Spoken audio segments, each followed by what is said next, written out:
El nuevo Hospital La Fe se pondrá en marcha el próximo lunes con 140 profesionales sanitarios. 4 días antes de la entrada en funcionamiento del centro, los operarios ultiman los trabajos de acceso y un equipo de mudanzas está en plena faena descargando el material procedente de Campanar. Los pacientes podrán llegar al hospital en un autobús específico que dará servicio también desde el lunes y que tendrá una frecuencia de paso de 15 minutos en los días laborales. En menos de 20 minutos podremos desplazarnos desde cualquier punto de la ciudad de Valencia hasta la Nueva Fe.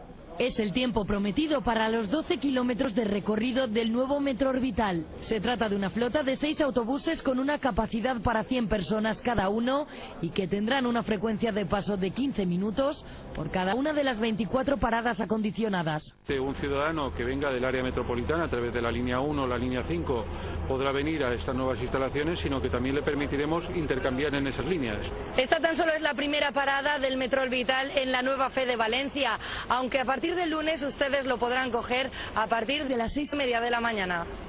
Para viajar en él se podrán usar el billete sencillo, que costará 1,30 euros, el abono transporte, el bono con transbordo entre Metro Valencia, EMT y Metro Orbital, y los títulos de 1, 2 y 3 días, así como las tarjetas turísticas.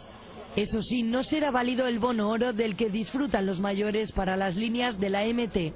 Esta línea de autobuses es una medida provisional que se irá sustituyendo progresivamente conforme avancen las obras del tranvía orbital.